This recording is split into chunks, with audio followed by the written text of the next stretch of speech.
This program is presented by University of California Television. Like what you learn? Visit our website or follow us on Facebook and Twitter to keep up with the latest UCTV programs.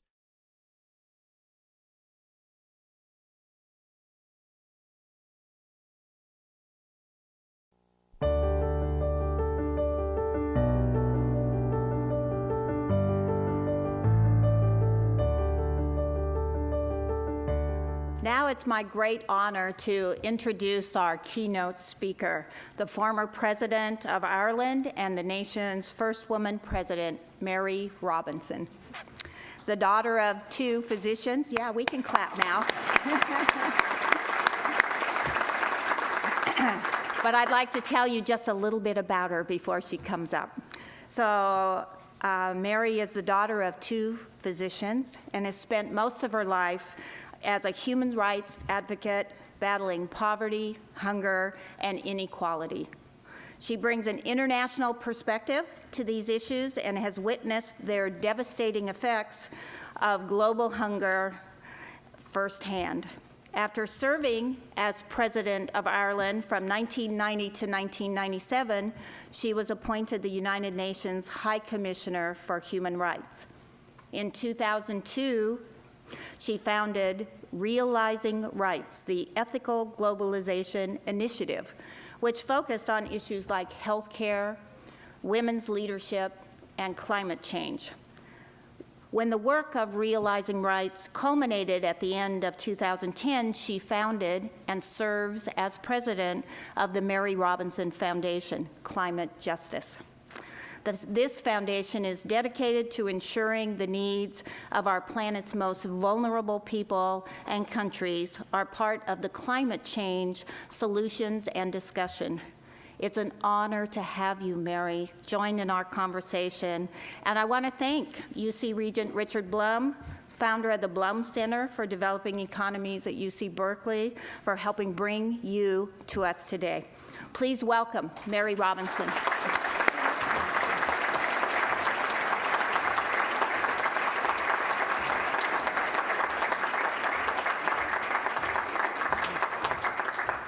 Good morning, and thank you very much for that warm welcome.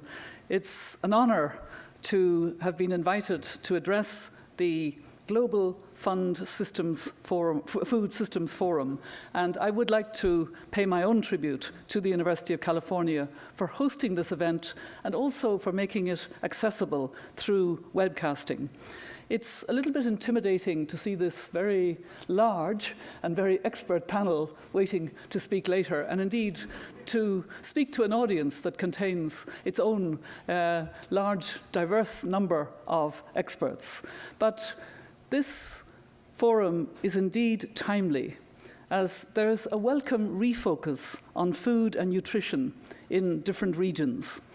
5 days ago, I attended the Madrid high-level consultation on hunger, food security and nutrition in the post-2015 development framework, co-hosted by Spain and Colombia.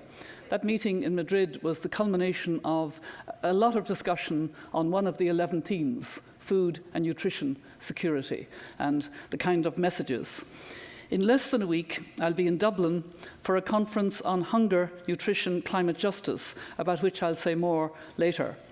The G20 and the G8 countries are increasingly aware of the pressing issues and the potential solutions needed for feeding the world's rapidly growing population using a healthy and ecologically sustainable food supply.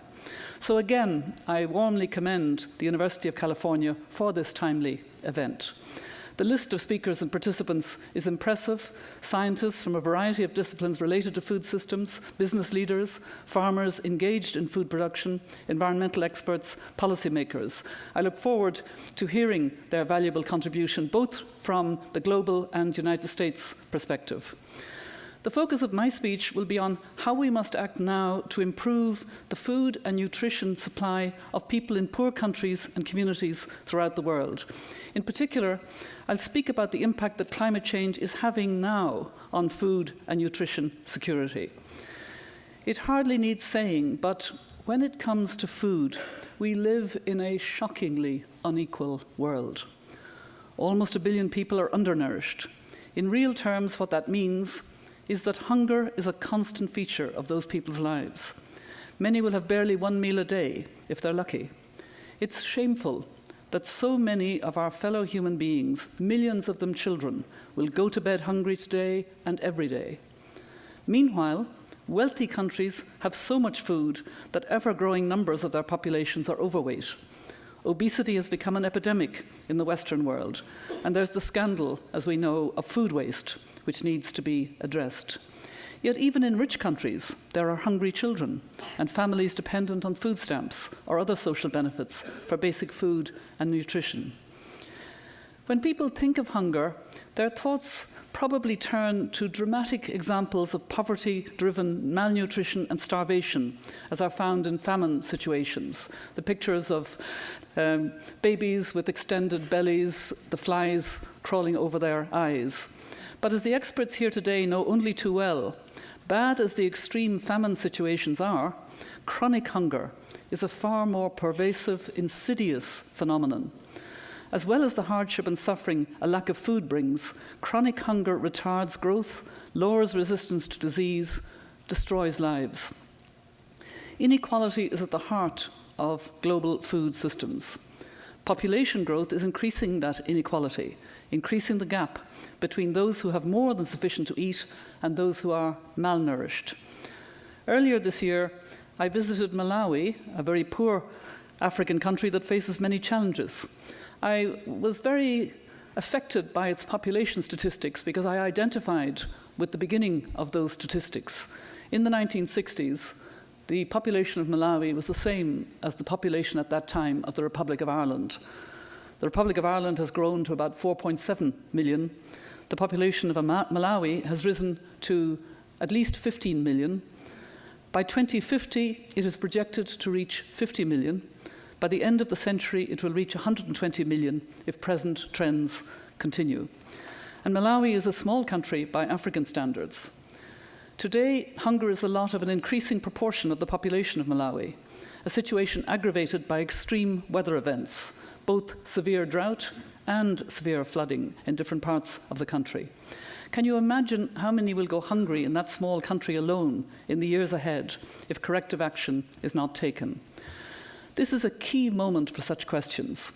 Discussions about what will come after the Millennium Development Goals are now gathering pace in the build-up to September's review in the United Nations of the MDGs. Already it's apparent that the report card on progress towards achieving the Millennium Development Goals will reinforce the evidence that we live in an unequal world. Halving the number of people living in extreme poverty and the number of people going hungry was the first of the UN's Millennium Development Goals. Progress has been made on reducing hunger and extreme poverty, but it has been unequally distributed across countries and regions. Of course, it is very welcome that the proportion of people living on $1.25 a day has fallen from 47% in 1990 to 24% in 2008, and that trend continues. Millions in India and China in particular have emerged from extreme poverty. But these figures mask a more somber story. The poor regions of Asia and South America, and above all Africa, are still lagging far behind. Globalization has brought many benefits, but it hasn't changed the fact that we live in a society where gross inequalities exist between rich and poor, between powerful and powerless. Power has moved to different actors than in the past, particularly to large international corporations, who often own more natural resources than governments. The moral and ethical responsibilities of these large corporations in the unequal world we live in is an issue that I hope we will address in this forum. Inequality means the denial of a whole range of human rights: the right to food, the right to clean water, the right to health, the rights of the child. Inequality also shows itself in another respect, in that the contribution of women and girls continues to be underused and undervalued. The lack of land rights and property rights more broadly, together with early child marriage, reinforce this inequality. Poor countries and peoples face an even greater challenge in the fight against hunger because of the extra burden arising from climate change. There are any number of statistics which prove the extent of the food supply problem and the impact climate change is having. and there are any number of projections as to how much it will worsen if corrective actions aren't taken. Rather than add to the statistics, I'd like to give a few examples from my own experience of how climate change is affecting the people on the ground. In Malawi, I was struck by the huge impact which climate shocks are having on a weak economy almost entirely dependent on agriculture.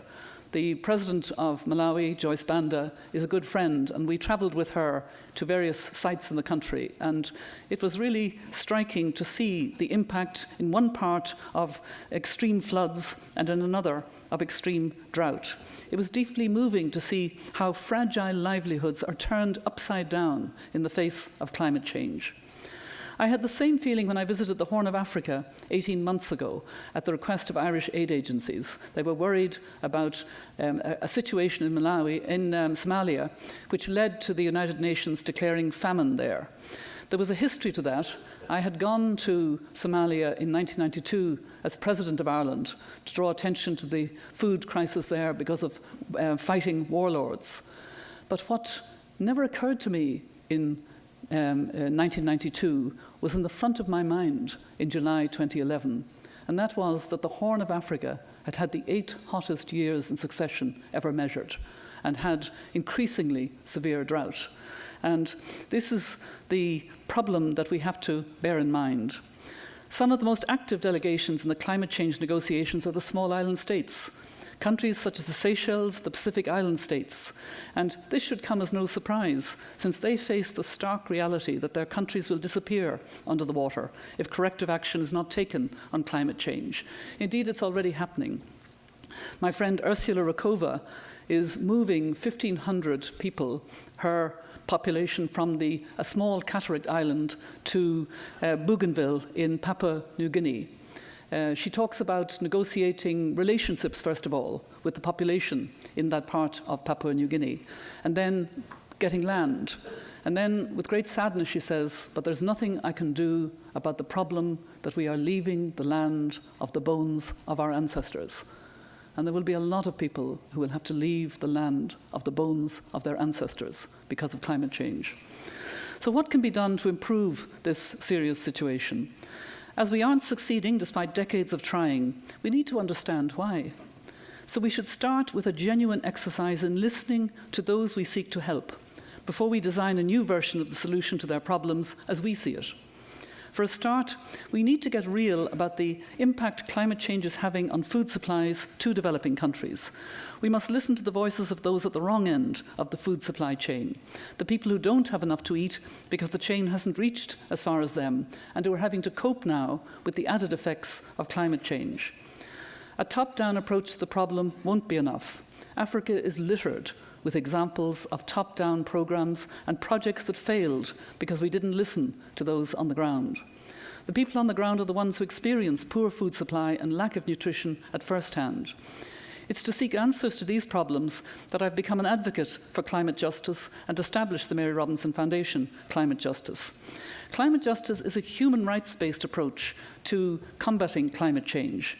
It seeks equitable outcomes to both protect the vulnerable and provide access for all to transition to low-carbon development. Climate justice has a focus on people. It looks at the causes, the impacts, and the solutions to the problem from a human perspective. Climate justice is informed by science, but it communicates and identifies solutions from the perspective of human needs and goals. It seeks equity in the way we respond to climate change, so that we combine efforts to avoid dangerous climate change with working to improve the lives of the poor and vulnerable who've yet to reach their development goals. My foundation is proud to be co-hosting the conference in Dublin that I mentioned, which will take place next week, together with the Irish government, which will highlight the linkage between hunger, nutrition, and climate justice. It'll bring together a diverse audience of some 300 people, connecting policymakers with local people and practitioners who face the realities of rising food prices, failed crops, undernutrition, and voicelessness. The conference will place special emphasis on listening to the voices of those most affected by the impact of climate change in developing countries.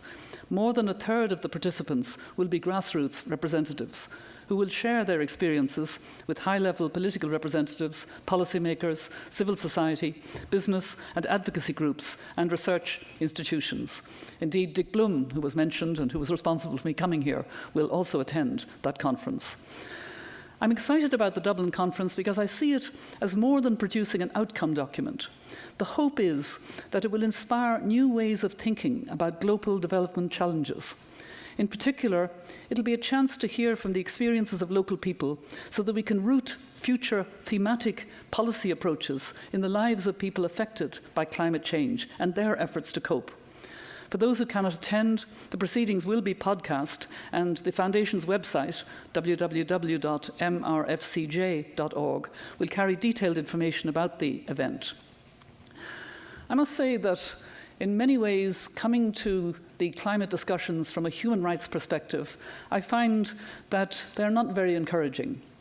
The basic principles have been agreed in the Climate Convention: equity, and the principle of common but differentiated responsibilities and respective capabilities recognise that developed countries are more responsible for the causes of climate change than developing countries. Their industrialisation, based on the consumption of fossil fuels, put the greenhouse gases into the atmosphere that are causing global warming. This means that developed countries should act first and should act urgently to reduce emissions. Yet I get no sense at political level that the need for urgent action to reduce carbon emissions is fully appreciated. At the Durban Conference of the Parties in December 2011, it was agreed that the period up to 2015 would be used to negotiate a new climate agreement for all countries. The last Conference of the Parties, December 2012 in Doha, saw some progress, particularly on the gender dimension of climate change, which I warmly welcome. But work needs to be stepped up if we're to get the necessary consensus on climate change action by the time of the Paris COP in 2015. The warning signs are not being heeded. The latest projections show that unless action is taken, we're heading for a 3 or 4 degrees Celsius world by the end of the century, instead of below the 2 degrees target governments agreed is necessary. That would be some legacy to leave our children and our grandchildren. Action has to be taken to combat climate change. What is needed above all is political leadership. I was encouraged by President Obama's words on climate change during his inaugural speech and since then. Action is what is needed now. I hope that all of you will hold the President to his promises. I said that this forum was timely because the debate about what will come after the Millennium Development Goals is intensifying. Imperfect though the MDGs may have been, they illustrated the power of setting global goals, which enjoyed universal support and a shared purpose. As we looked towards the post-2015 period, we need to redouble our efforts to achieve development which encompasses, in equal measure, the social, economic, and environment dimensions of human well-being. We should build on the lessons learned from the MDGs, what works and what doesn't, to shape a new development agenda. Future development goals should frame development differently from the MDGs. By being inclusive of all states and all peoples within states, the post-2015 development agenda can bring citizens, business and governments together in solidarity to address a shared set of goals. Giving voice, enabling active participation, and ensuring measurement and accountability are all part of making this inclusiveness a reality. These development goals will be different also because they undertake from the outset to address all 3 pillars of sustainable development: economic, social, and environmental. Right now, we have a window of opportunity to shape a development agenda which aims to see everyone having sufficient food to meet their nutritional needs. I believe that the climate justice approach can be integral to achieving that goal. And there are some positive signs that a greater understanding of the nexus between development, food, nutrition, and climate justice is being understood better. Last month, I participated in a series of meetings at the World Bank.